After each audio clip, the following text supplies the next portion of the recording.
those chemical fabrics, especially at night when we're sleeping.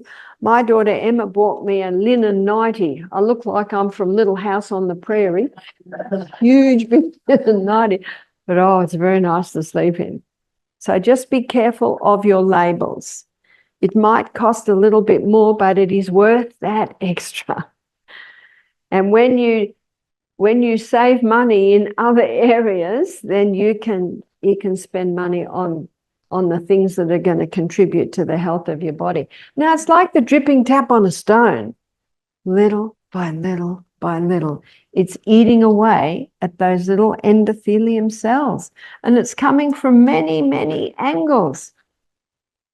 I've got a dent in my cheek, you probably noticed there, and it's real easy for me to explain how it happened. I crashed on the bridge on my bicycle.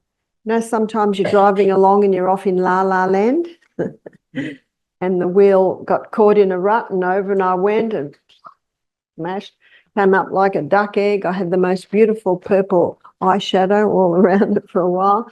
Anyway, it went down, but then it went in. So now I've got a dent. Very easy. Dent is caused from crash. It's really that easy. It's usually a little bit of this and a little bit of that and a little bit of that and a little bit of that. I said in a meeting one day, it was like the dripping tap on a stone. One drip, no dent. But 50 drops later, my husband took me aside and said, Barbara, 5,000 drops later, not 50. I've got to have it technically right for Michael.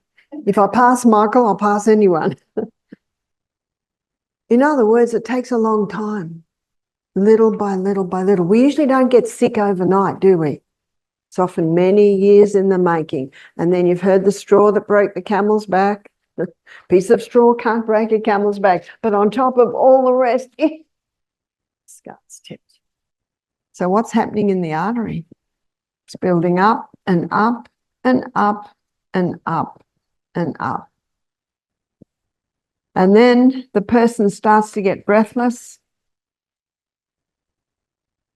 And when I worked in the operating theatre, we did a bypass. You know, they'll do an angiogram, put radioactive dye in, and then up on the X-ray they can see the blockage. What 85? That would be 80. What they called 85% occlusion, 85% blockage.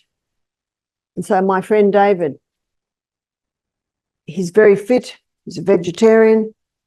He's a cyclist. In his late 60s, he goes overseas every year to Europe, does 200k cycles. He's Scottish descent, so he plays bagpipes. So you'd think this guy's very fit, but he was getting breathless. And his friend, because he's a doctor too, but his friend who's a cardiovascular surgeon said, "Nah, I want to do an angiogram on you." He found 2 arteries that had 85% occlusion. He said, "You're a walking time bomb. We're going to do a bypass." So they cut his chest open, cut those arteries out, and cut 2 out of the back of his legs. Do you know those arteries aren't made of strong stuff like this is? So it's not really the answer, but, you know, they did it. And anyway, and then the doctor just goes to the computer and gets the protocol. No matter who you are, no matter your age, no matter your size, no matter your history, you get put on what? The protocol, which is blood thinners, statin drugs, told to get off the fat, told to get started. Is that right? No matter who you are. And I talked to him a few weeks later. He said, "Oh, it's genetics, Barb." I said, "Genetics loads the gun, Dave. Lifestyle pulls the trigger."